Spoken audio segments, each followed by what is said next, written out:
성경 봉독은 신약 성경 누가복음 17장 11절부터 19절까지입니다. 누가복음 17장 11절부터 19절까지입니다. 페이지는 125페이지입니다.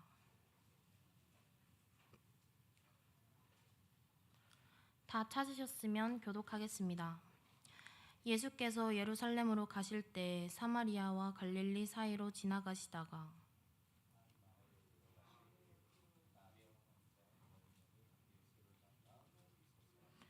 소리를 높여 이르되 예수 선생님이여 우리를 불쌍히 여기소서 하거늘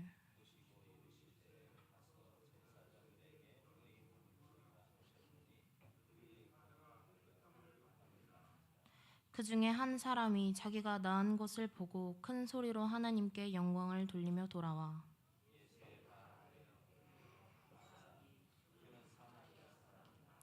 예수께서 대답하여 이르시되 10사람이 다 깨끗함을 받지 아니하였느냐? 그 9은 어디 있느냐?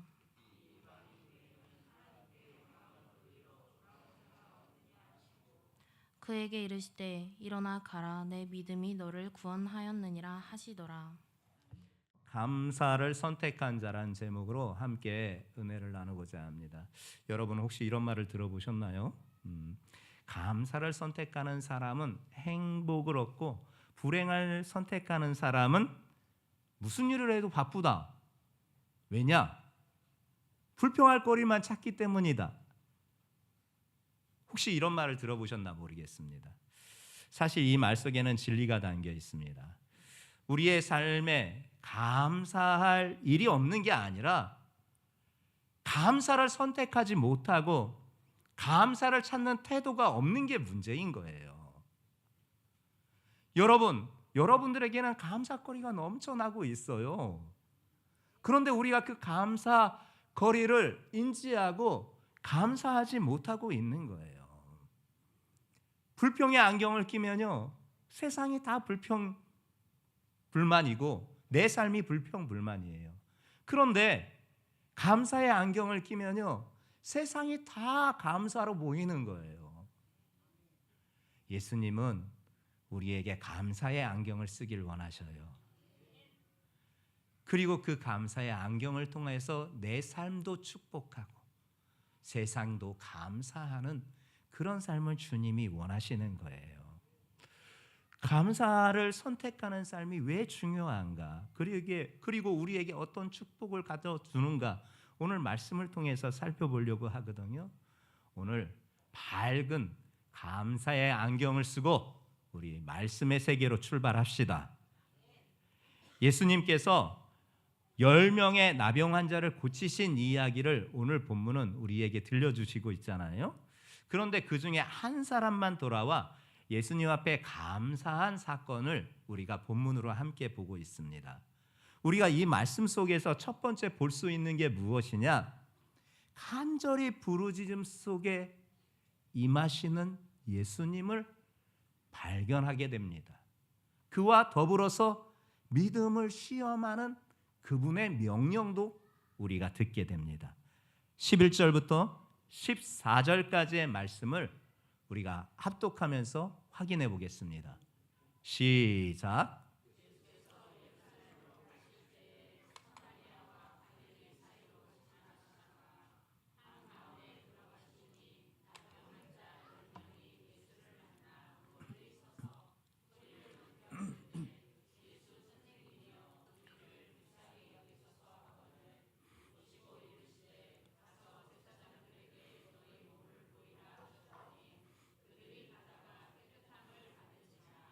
먼저 여러분들에게 전제된 말씀을 한마디를 먼저 여러분들에게 알려드리려고 합니다. 하나님의 말씀 성경에서 나오는 사건은 우연이 없습니다. 그것을 먼저 인정하고 받아들여야 합니다. 그러면 하나님의 말씀 성경이 눈에 열립니다. 하나님의 말씀 성경은 우연이 없어요. 우연히 그런 사건이 일어나고 우연히 그런 일이 일어나고 우연히 그런 사람을 만나고 그런 게 없어요. 하나님의 계획과 섭리하신 가운데에서 그 일이 있다라는 것입니다. 믿으시기 바랍니다. 그렇다면 오늘 말씀을 출발할 준비가 되었습니다. 예수님께서요, 예루살렘에 올라가시려는 계획을 가지고 계셨어요. 예루살렘으로 가시기에 그분께서 사마리아하고 갈릴리 사이길로 돌아가셨네요. 그렇게 예루살렘으로 가시고자 했어요. 그런데 그렇게 사마리아와 갈릴리 사이로 해서 예루살렘으로 가려고 하였는데 한 마을에 들리셨어요. 그 마을에는요, 문둥병자, 나병 환자가 10명이 살고 있었습니다. 이 나병 환자 10명이 그 마을에 살고 있었다라는 것을 통해서 우리가 알 수 있는 것은 무엇이냐? 그 마을은 사람들과는 섞여 살 수 없는, 그들만 따로 살아야 되는 격리된 마을, 즉 나병 환자의 마을이구나 라는 것을 우리가 인지하게 됩니다. 예수님께서 우연히 그 길로 가셨을까요? 예루살렘을 가시려고 일부러 사마리아와 갈릴리 사이 길을 택해서 이 마을에 우연히 들리셨을까요? 아니에요. 예수님께서 이들을 만나시고자 일부러 돌아가는 길을 택해서 그 마을에 들려주셨던 거예요. 오늘 예수님께서 여러분들을 만나주시고자 일부러 찾아와 주시는 은혜가 있기를 예수님의 이름으로 축복합니다. 그리고 나병 환자 10명이 예수님을 만나게 됩니다. 예수님을 만나 멀리 서서 소리쳐 외칩니다.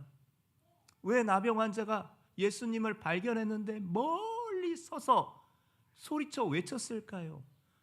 당시에 나병 환자, 문둥병은요 전염병으로 여겨졌어요. 그래서 일반인들과 가까이 할 수 없게끔 아예 법으로 제도화 시켜놨어요. 그러다 보니까 혹시 일반인이 지나가다면 보게 되면은 그들은 일부러 멀리 피해야만 됐습니다. 행여 자신 때문에 그 문둥병이 전염병으로 여겼던 시대에 그 병이 옮을까 하는, 그래서 남에게 피해를 줄까 하는, 그렇게 하면 나라에서 법으로 금지한 것이기에 일반인이 지나갈 때는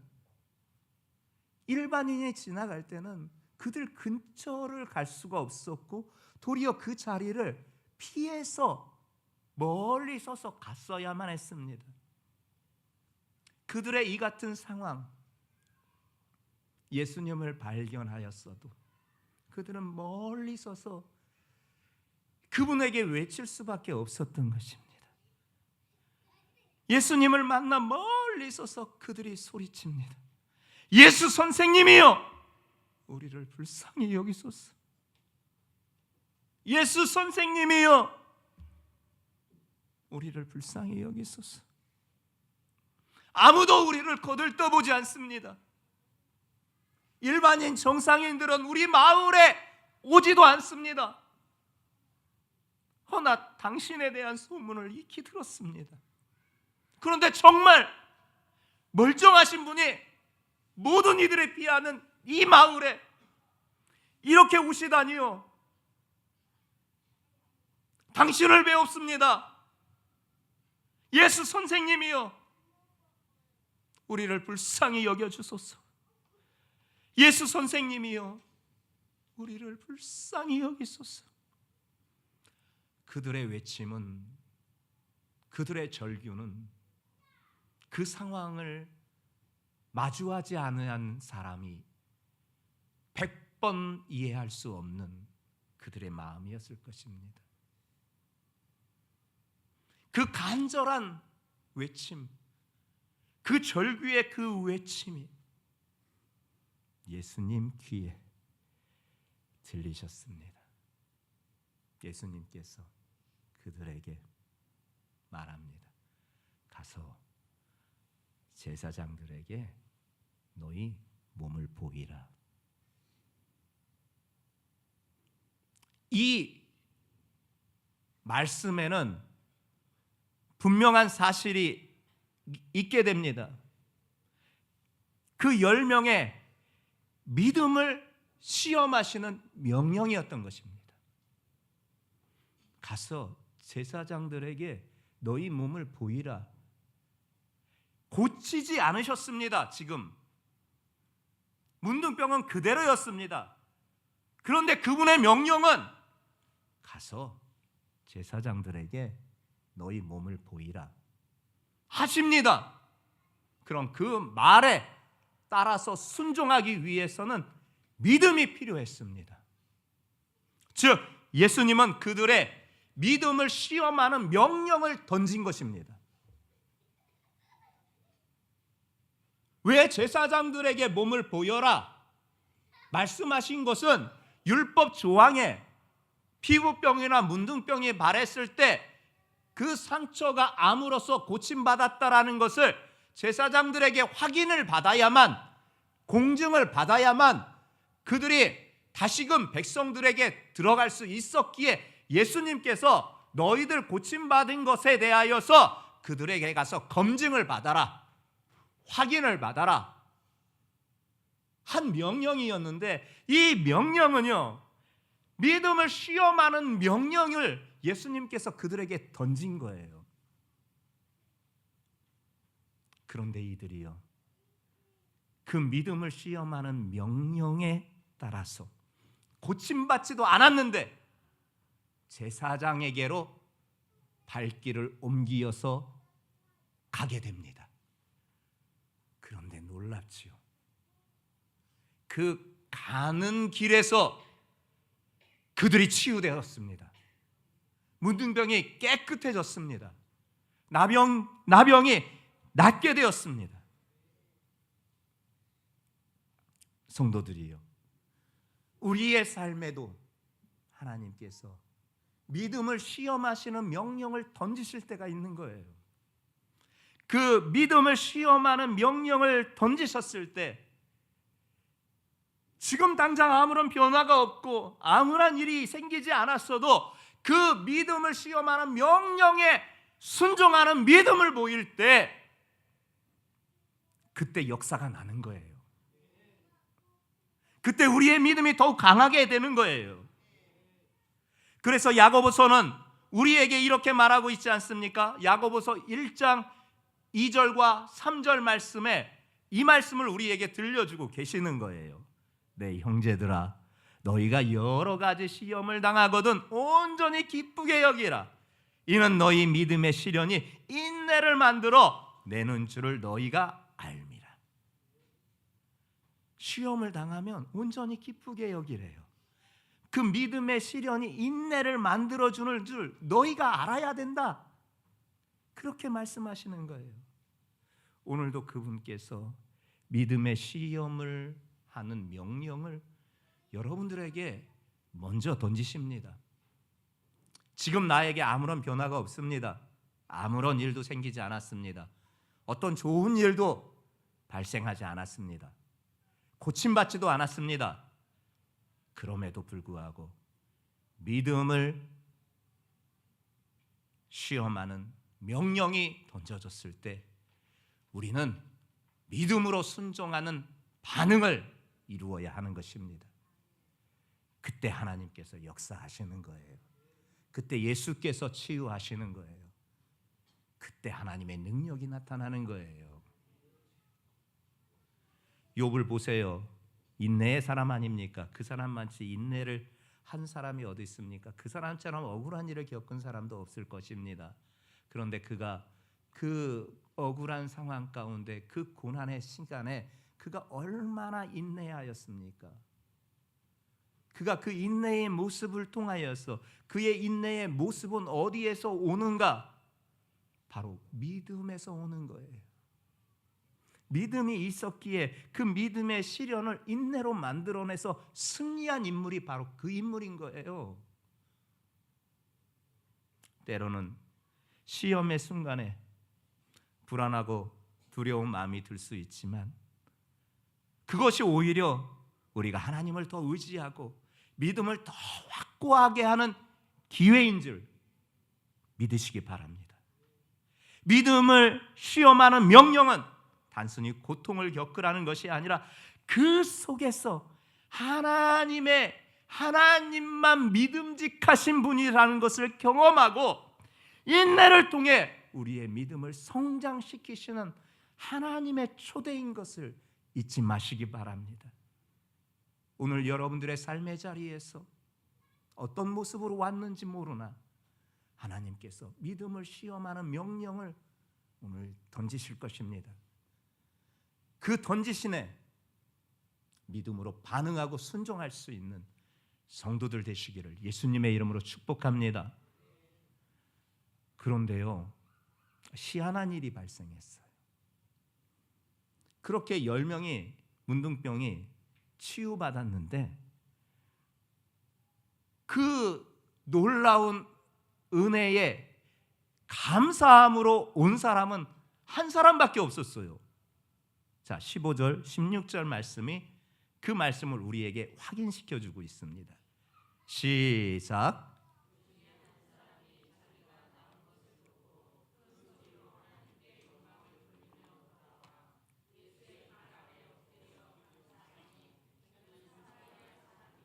그래요.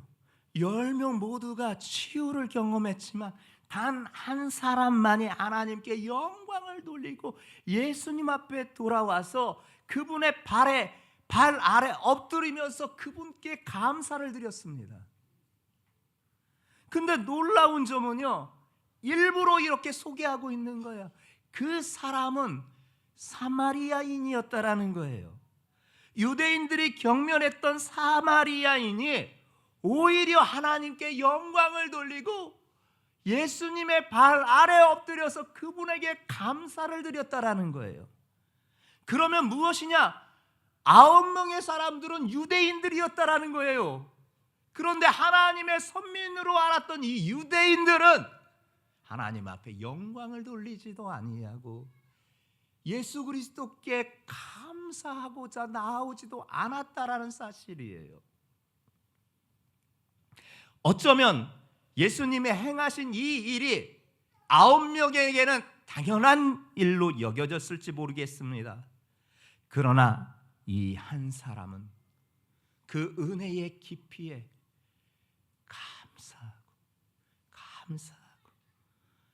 감사한 것입니다.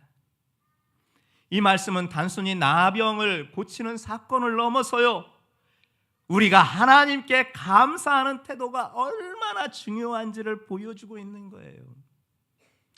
9명이 되시겠습니까? 1명이 되시겠습니까?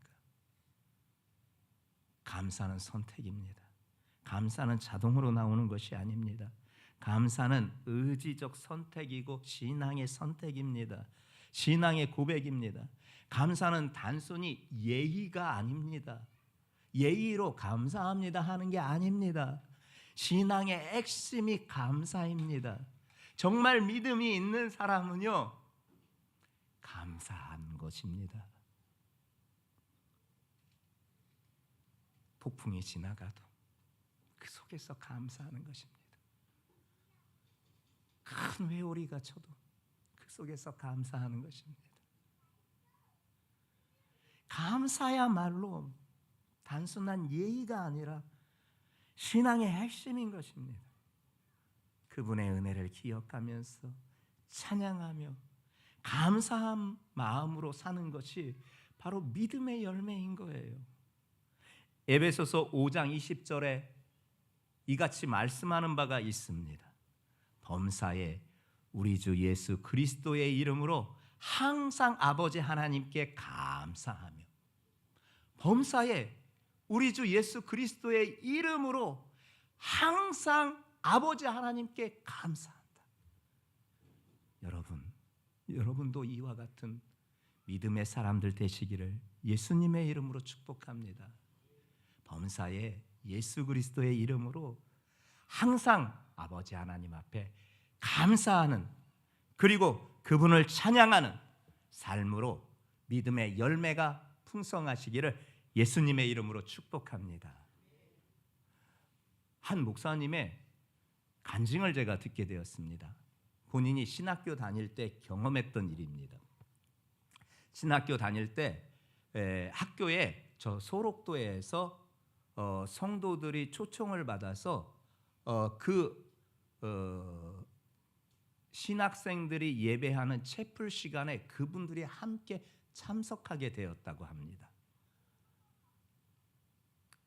그 당시 그 목사님은 나병 환자를 처음 봤다고 합니다. 눈이 빠져가지고요, 그것을 가리기 위해서 불편함을 상대방에게 줄까 봐 선글라스를 끼고, 코는 문드러져 있고, 손은 이렇게 손가락이 다 떨어져서 뭉퉁하게 이렇게 몸통만 있는, 손가락이 없는 그런 모습을 보였다고. 그래서 처음 보는 광경이니 적지 않게 놀랬다고 합니다. 그런데 더 충격을 받은 사건이 있었습니다. 예배가 시작되니까요, 예배에 앞서서 준비 찬양을 하는데요, 어디서 딱딱딱딱 하는 소리가 나더라는 거예요. 그래서 그 소리에 이끌려가지고, 여느 듣지 못한 소리기에 이끌려서 살펴봤더니 그 나병 환자들이, 그 성도들이 하나님 앞에 찬양하는데요, 그 뭉퉁거리한 주먹으로, 이 몸만 있는 그거로 딱딱딱딱 치면서 뼈가 부딪히는 소리로 하나님을 박수치면서 찬양하더라는 거예요. 그러면서 신학생들에게 하나님께 예배하고 하나님 앞에 찬양하는데, 그 구경하는 태도가 도대체 뭐냐고. 10손가락 주신 게 얼마나 감사한 일인데 그 손으로 하나님을 찬양해도 모자를 파네. 도대체 신학생, 목사 후보생들이라고, 목사가 될 사람들이 찬양하는 사람들을 구경하듯이, 공연 구경하듯이 쳐다보고, 입도 그냥 도대체 그게 무슨 찬양이냐고. 그 나병 환자 둘의 대표가 되는 성도가 나와서 그 목사 후보생들을 도전을 주었어요. 그 모습을 보고 충격을 받았어요.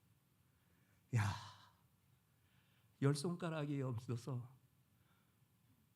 박수치며 찬양할 수 없는 조건인데, 그게 아니라 몸통으로 딱딱, 뼛소리가 딱딱, 지금도 그렇잖아요. 뼛소리가 나잖아요. 그렇게 저렇게 뼈가 부서지라고 그렇게 찬양하는데, 나는 하나님께서 10손가락 주시고 또 입도 주시고 아름다운 목소리도 주셨는데 그분 찬양 안 해. 굉장한 도전을 받고 깊이 회개의 자리로 하나님 앞에 나아가 다시금 그분을 열정적으로, 마치 다윗이 자기 아랫도리가 들썩들썩 하는데도 그거 개의치 아니하고 하나님을 찬양하는 그 모습을 회복하게 되었대요. 성도들이요, 범사의 우리 주 예수 그리스도의 이름으로 항상 아버지 하나님 앞에 감사하며, 여러분들 삶이 그 같은 복된 삶이 되시기를. 10손가락이 있는 게 얼마나 복이에요. 아름다운 목소리, 그래요, 누구처럼 음정과 박자는 잘 안 맞아도 그래도 목소리 주셔서 그분을 찬양할 수 있는 게 얼마나 감사한 일이에요. 여러분 생활 가운데 더듬어 살펴보면 감사할 거리가 넘쳐나요. 그런데 9명이 되시겠습니까? 1명이 되시겠습니까? 예수 앞에 엎드려 감사한 한 사람이 되십시다. 그분을 감사함으로 찬양하는 삶을 사십시다. 여러분들 삶은 이미 축복으로 이루어진 줄 믿습니다. 마지막으로요, 그렇게 감사의 믿음을 통하여서 예수님께서 무엇을 주셨느냐? 그에게 치유의 역사보다도, 육체적 치유의 역사보다도 더 큰 구원의 은혜를 주셨습니다. 17절부터 19절이 그 말씀을 우리에게 확인시켜 줍니다. 함께 합독해 보겠습니다. 시작.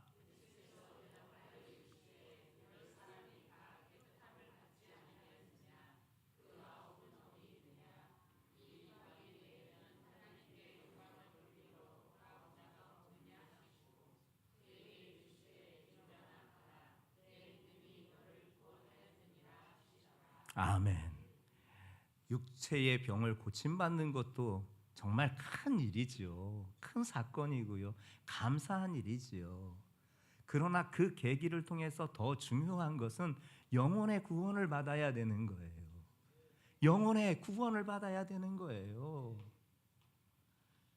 그 일이 계기가 되어 영혼의 구원까지도 이루어야 되는 거예요. 근데 9사람은요 육체의 고침만을 받고요 하나님의 구원은, 영혼 구원은 얻지 못했던 거예요. 그런데 믿음으로 또한 감사로 그분 앞에 나와 엎드려 감사를 표했던 이 사람에게 예수님께서는 육체의 고침뿐만 아니라 본질적이고 근본적인 그의 영혼의 구원을 허락하여 주셨던 거예요. 일어나 가라. 네 믿음이 너를 구원하였느니라. 여러분, 망가진 삶에, 엉클어진 삶에 그 자리에 당연히 치유의 역사와 고침의 역사가, 또한 회복의 역사가 중요합니다. 그래서 우리는 그 소망을 두고 하나님 앞에 간구합니다. 그러나 더 중요한 것은 내 영혼이 구원을 받아야 됩니다. 내 영혼이 구원을 받아서 천국 가야 합니다. 천국 열차 타고 예수 티켓 들고 천국 열차에 올라타 천국 가야 합니다.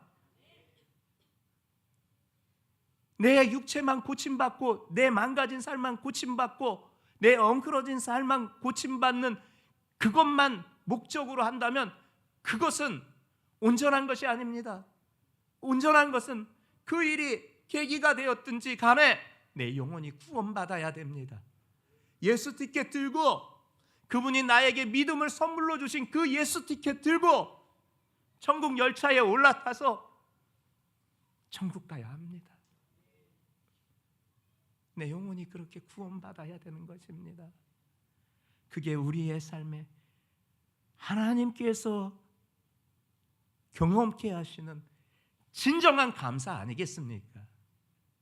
그 감사의 삶을 이루어갈 수 있는 우리 성도들 되시기를 주님의 이름으로 축복합니다. 일상에서 감사를 실천하십시다.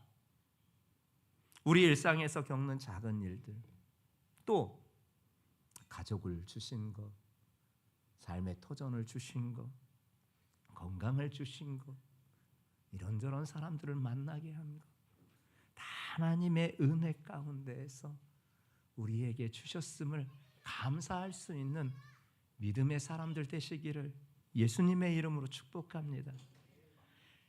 감사가 단순한 감정에서 끝나는 것이 아니라 하나님을 향한 믿음의 표현으로 나아가는 믿음의 사람들 되시기 바랍니다. 더더욱 바라기는 어려움 가운데 있습니까? 고통 가운데 있습니까? 고난 가운데 있습니까? 그럼에도 불구하고 그 속에서 감사할 수 있는, 감사를 믿음으로 고백할 수 있는 우리 성도들 되어서, 감사가 헬라어로 뭐라고 여러분들에게 예전에 일러드렸죠? 유카리스티아. 그 뜻이 무엇이냐? 마음을 끄는 것이라는 헬라어의 뜻이 있습니다. 감사할 때 하나님의 마음을 끄는 거예요. 이야, 참 대견하다. 이런 상황에서도 감사하네. 사람도 그런 사람을 보면 끌려요. 눈길이 가고. 하나님께서도 똑같으셔요. 이놈 이런 상황에서도 감사하네. 그분이 눈길을 여러분들이 받을 수가 있는 것이고 그분의 마음을 끌 수가 있는 것이에요. 그러면 고난 속에서도 감사함에 그분의 시선과 그분의 끌림을 당할 때 그분이 구원해 주시는 역사가 있는 거예요. 그래서 우리는 늘 감사하십시다. 감사로 삶이 온전하여지는 우리 성도들 되시길 주님의 이름으로 축복합니다.